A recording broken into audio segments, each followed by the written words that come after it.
Okay, people. April 26th, 2017. Uncle John's chair. This is still his chair, people. He used to sit here, remember? Everybody would be in and out all day long. Hello, Uncle John. Give him a sandwich, whatever. You know, make him a coffee if he wasn't making his own coffee. Chat with him. Right? All day long. Right? I'd be walking back and forth outside doing yard work up and down the stairs. So anyway, the clip after this, I'll put this first, because then you have to listen to me. Or you can fast forward it and not listen to me, and you can go straight to the X Club / painting room / greenhouse, right? And see what these raccoons did again this year. The only thing is, I seen the little buggers. They came out yesterday, and it was like 11 o'clock in the morning. It was two of them. One a little bigger, one a little smaller. I'm thinking they're the babies from last year. Because remember last year, the mother raccoon had 3 babies in the X Club and lived in the X Club for like, what, 3-4 months? Well, I think 2 of them moved in, if not more, into my woodshed.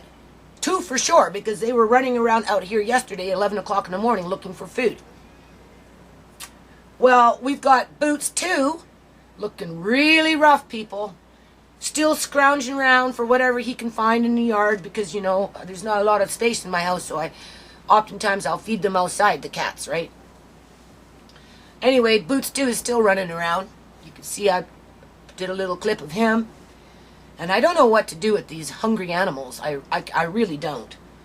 I'm having to borrow on a visa just to be able to keep up with the bills right now. As, like I said, the house is kind of imploding, right? Everybody's miserable. You know, nobody knows what the future holds. Nobody knows if they have a future. Everybody feels sabotaged with their future. You know, of course, it's all Mom's fault, right? So, in the meantime, tomorrow, I go see this pro bono lawyer. And, like, I'm not well, people. I'm not well. I'm going to tell this lawyer I'm not well. The judge needs to understand that I'm not well. And that there needs to be a little more time in there in order for me to put together the paperwork in the correct way without the evidence being confused as material facts and material facts being confused as evidence. I haven't even attempted to work on the amendment because I don't know what I'm doing. Right? So there's no point in doing it again if you don't even know how to do it right.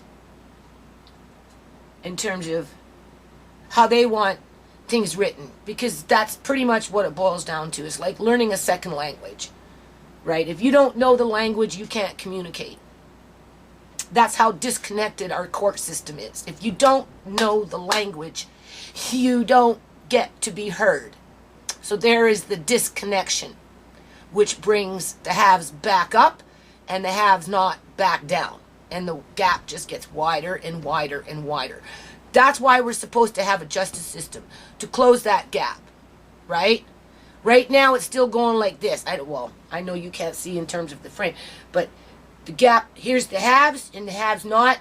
The justice system is in the middle, and without the justice, the gap just gets larger and larger and larger because of the language gap.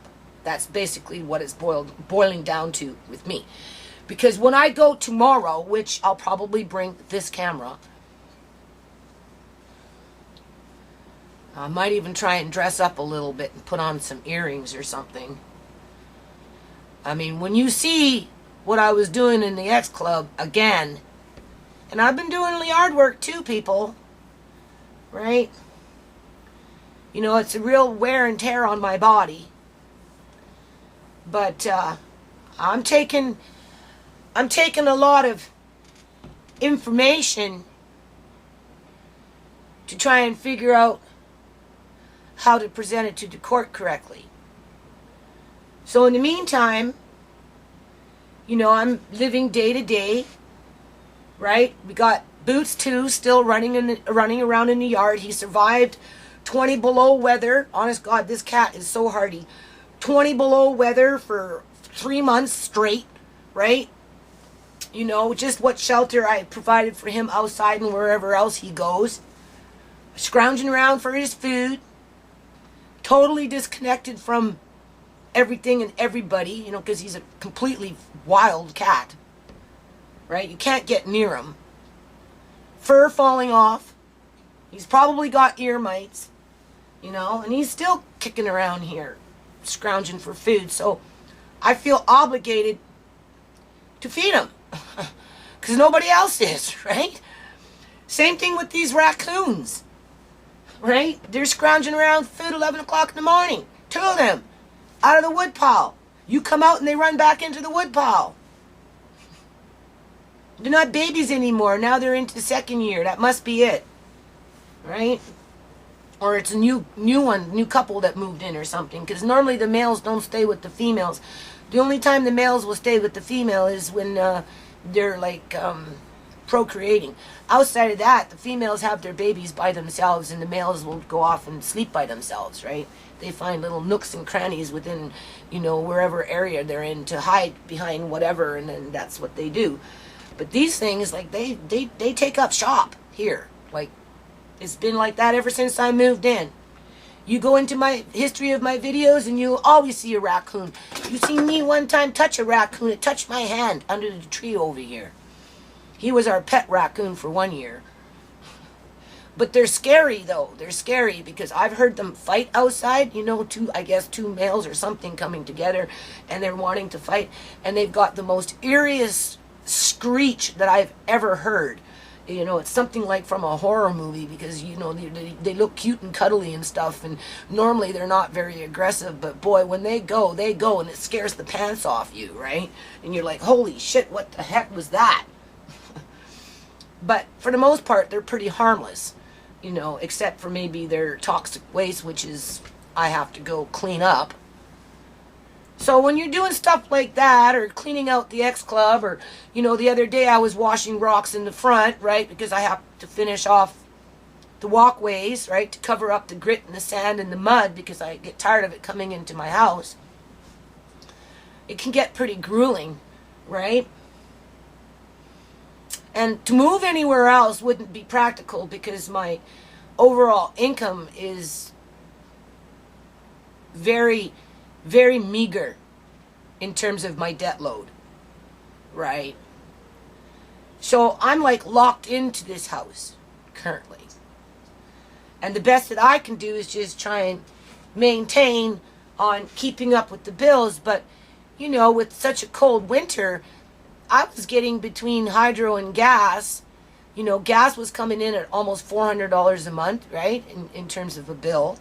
Hydro was coming in at $500, which was every 2 months. So $400, that's $650, $700 just for gas and hydro alone for 1 month, people, multiplied by 3 months. And it's still kind of chilly out there, right? So it's been rough. Like, really rough. And like with this needling in my ear, I'm just randomly talking here because I have to gather up my, well, here's a little bit of a health status, right? I have to gather up my strength, to gather up my paperwork to go see some lawyer for 30 minutes. As that gap between the justice system just gets wider, and like between the haves and the have-nots just gets wider and wider and wider. As the language becomes more confusing, because it's compounded and you're expected to remember it the first time you're told, right? Even though you've got another 100 things that you have to remember before that new information comes in. So,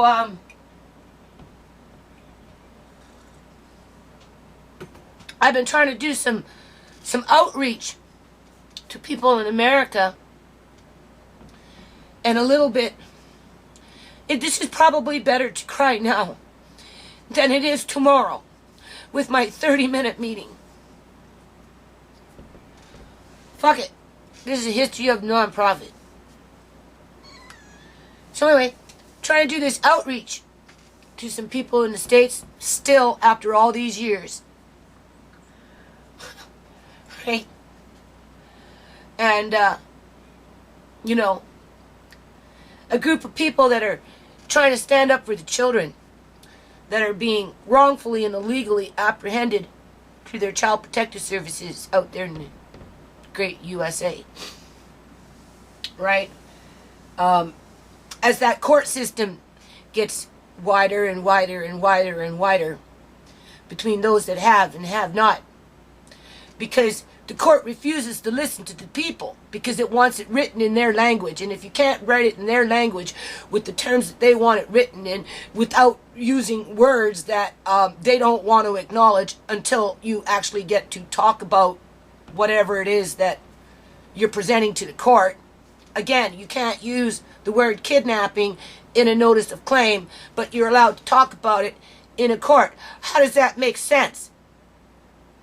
How do you know you're even going to talk about it if you don't list it in the notice of claim? So you just get wider and wider and wider. So, anyway, I'm just doing one day at a time. Try to do a little bit of outreach to Newfoundland and Labrador with the fishermen out there, right? Because they're losing their jobs, they're losing their homes. They are themselves are finding themselves having to go into the court system and learn the language. And they're just fishermen, right? You know, I was just a homemaker that looked after Uncle John and made sure he got through life so that he could make it to old age, right? You know, not quite like a butler, but almost, right? More than a maid. Certainly wasn't no damn corrupt nurse, that's for sure. Uncle John didn't need a nurse until his sister showed up. That's when he needed a nurse, and look what he got. And even then, if they would have released him from their whatever they want to call it, he would have came home and he wouldn't have needed a nurse. But they had to keep him sick so that he needed that nurse. So that I'm still railing on about it 2 years later. Because I'm sorry, you don't forget somebody that's been in your life for 33, 34 years, or whatever it is. You know, help you to do something to, accomplish. We're not out of the game yet, people. We're not out of the game yet. I can promote the nonprofit in Canada until I die. That's not a problem. The United States is a little different because, I don't live there. So it's not like I can go out in the community and actually put boots to the ground and get involved with the people that live there. I have to do it through an airplane, right?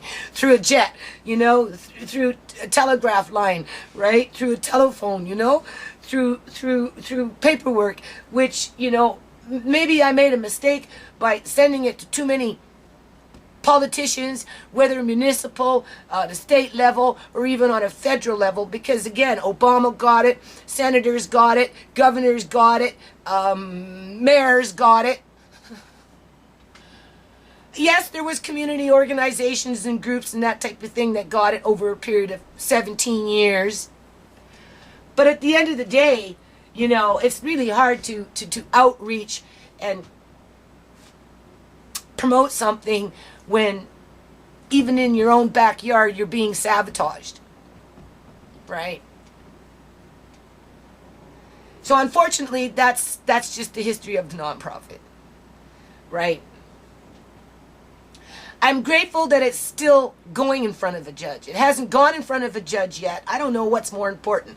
I don't know if Boots 2 is important and the raccoons that have no place to go in the city of Surrey just doesn't give a rat's ass about either of them, right? Or the fact that I'm having to borrow on my credit card that I just got that's being racked up. I already owe $3,000. They gave me another $2,500 increase, which I'm probably going to go out and get $500 just to keep up with the freaking basic bills in the house. At 27% interest? You do the math.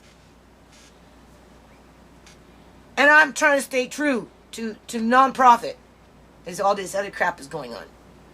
Trying to do outreach. But scaring people away at the same time because I keep having to rail on about Uncle John and make sure that his legacy, that his memory lives on. Right? In the event of that we actually have some courageous souls out there that want to take a chance in life and you know, jump on some bandwagon that can actually produce results. I live in a rich community. Why the heck do we have a problem with raccoons? Why the heck do we have a problem with stray cats? Why the heck do we have a problem with human beings struggling out in the streets with no place to go, with severe illnesses of all kinds? And the list goes on and on and on and on. So that's kind of what keeps me going with the nonprofit, because, you know, there's a dream that propelled it forward. And sometimes dreams take time for them to fulfill themselves in terms of destiny, right? So, I'm just going with the flow. I really wanted to dress up for this little video, but I figure save the energy and dress up for tomorrow. Try and look a little more professional when you go meet this individual that's going to give you some legal advice and, you know, help you to close that gap, right? And in the meantime, since I got a little bit of credit and I have a family to raise, or at least keep us together, I'm going to go out and buy myself a bag of dog food for my pet raccoons until I can figure out a way to flush them out of my wood pile. I'm working around them. There's lots, this yard is big, so I can avoid them and leave them alone and just let them be in peace, because they're not bothering anybody. You know, they're just as vulnerable as everything else out here in the city of Surrey, British Columbia, Canada, or anywhere else where raccoons roam. Right? It's not just the city of Surrey. But it would be nice if I could come to you and I could say, gee, people, you know, we've got this program now where we're actually neutering and spading some of these animals. And, you know, we have a little feeding program over there so that they're not trying to bust into everything on our porches, because they actually busted into my greenhouse too, ripping off the plastic to get in, to go scrounging around and knocking things in there. But I'm still happy to have a greenhouse. And I might get my chimney cleaned this year, which means I'm going to need that wood. But right now, those raccoons, they're not bothering me, but they're hungry. And I know they do better with dog food. So I'm going to buy a big-ass bag of dog food, 2 big-ass bags of cat food, because don't forget, I'm also feeding Boots, 2. And continue to do my yard work.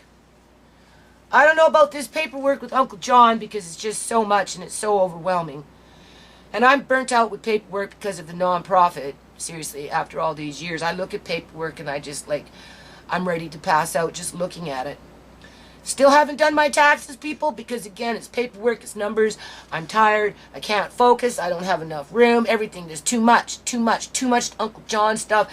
You know, nonprofit still kind of, you know, needs to be tidied up or whatever. I got to do 2015 taxes, 2016, which is nothing, right? Because I just keep it, it's on life support. When I phone up the registers of companies, I let them know this nonprofit is on life support.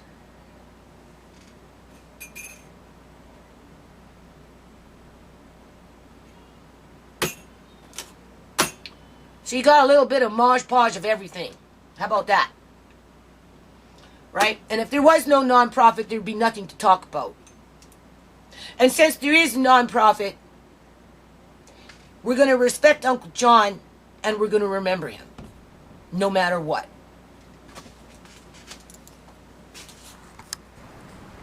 Look who's there. Look who survived the winter, people. Boots too. Look at, oh, where is he? Oh, God, there he took off from there. Hold on. Okay, people. It's April 23rd, 2017. I'm looking in the X Club. As you can see, a raccoon has gotten in there, right? I'm serious. The city of Surrey, they need to do something about these freaking raccoons. They're a menace, okay? There's one that lives in my wood pile over there.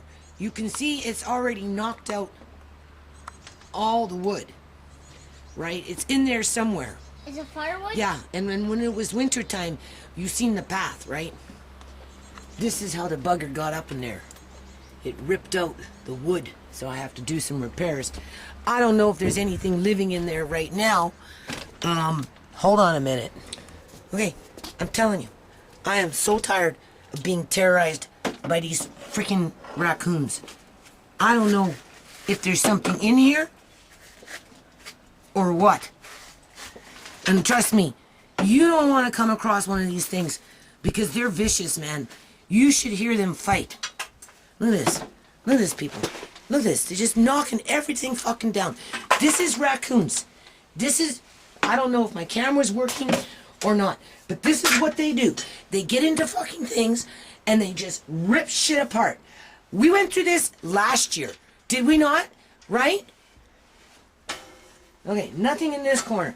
Like, serious, you don't want to come across one of these things unexpectedly because they're vicious. All right? I don't know what it is with this freaking yard ever since I moved in. Because they were living in the yard before I moved in, people. That's what it was. Right? This yard was a freaking jungle in the back. That's all it fucking was. So anyway, as you can see, this is another how many days of cleaning up? How much more shit being thrown out in the garbage?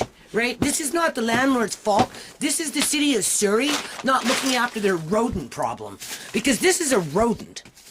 All right? They need a population control. They need to, what do you call it? Spade and neuter some of these things.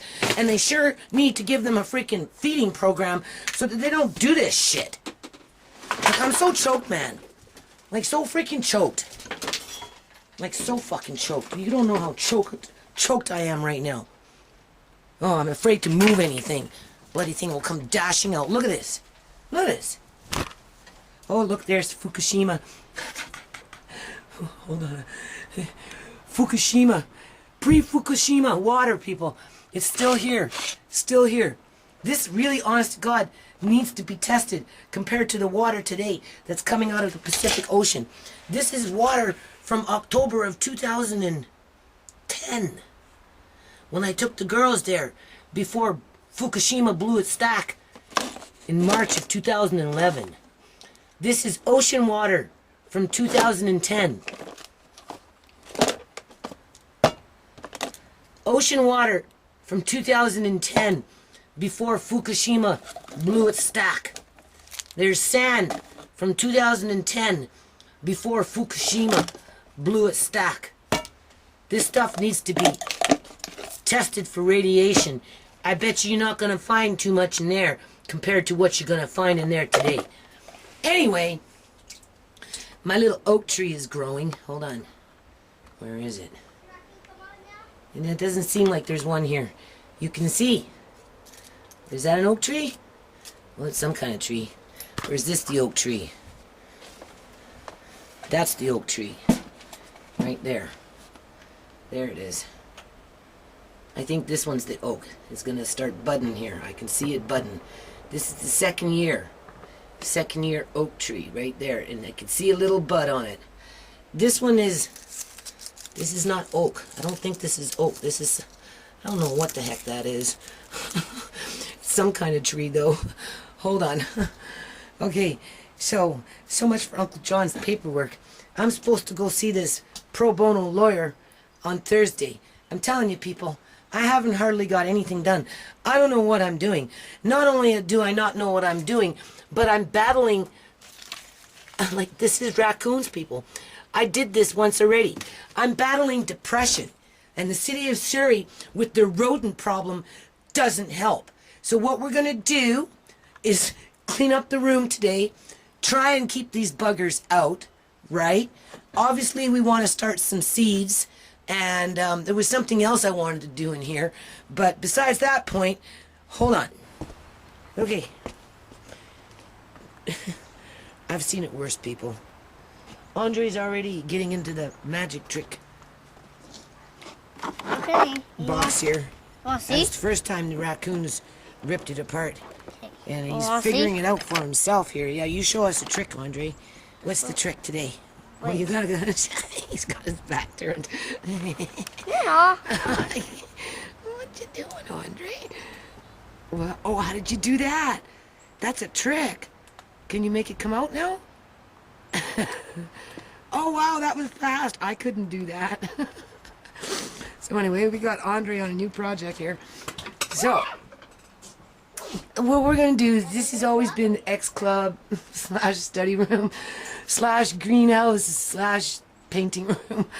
So what we're going to do is we're going to get it ready for starting seedlings in terms of tomato plants and cucumbers. And I got into the greenhouse over there, people, but I got to do some other stuff in there. I got to put some windows in. And remember last year I did nothing in there except maybe start some seeds. This year I'm going to move some stuff out of here and move a shelf into there and try and raccoon safe it. You know, obviously the raccoons are doing their doo-doos underneath in there. Right, you know, like I said, I got this problem with these raccoons. And I've got some glass I have to see. You can see I have a piece of glass right there. That's a tempera, so that's nice. So I need to put that up on the other side over there. So in the meantime, I'm not going to worry about it too much. Hold on. What we're going to do is we're just going to continue trying to clear this stuff out. I'm at the end of my rope with this stuff, people. I mean, obviously the roof on this porch has always been a problem ever since I moved in.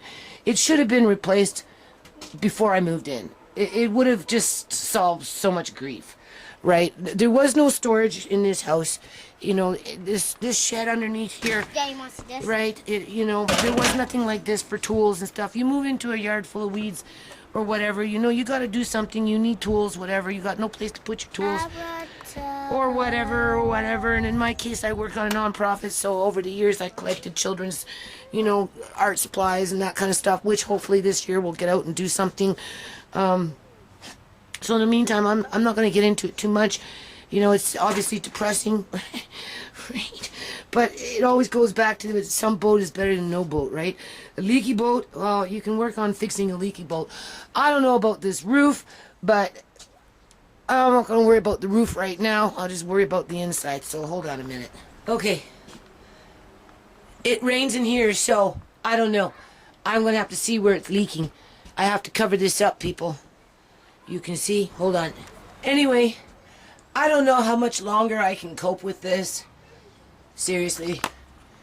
Like I said, it doesn't matter what I do in here, it's going to leak. I just spend another day. I should be working on Uncle John's stuff, but I don't know what to do, people. Like, seriously. Like, I'm so depressed with everything. I mean, obviously all I did was pull everything out and wash it. Right? You should have seen this porch. It was pretty damn gross. Right? And as soon as it starts raining, you watch. You see it's just going to fill up with water. It's going to get all yucky. But I don't think the raccoons can get in unless, of course, they rip that apart, right? So anyway, I'm just going to I'm going to try and use up some stuff this year with Andre. This I'm going to use for the walnut art, Andre's walnut art, right? And I put that there to start some seedlings here pretty soon, so we'll see how it goes. Hold on. Look who's there. Look who survived the winter, people.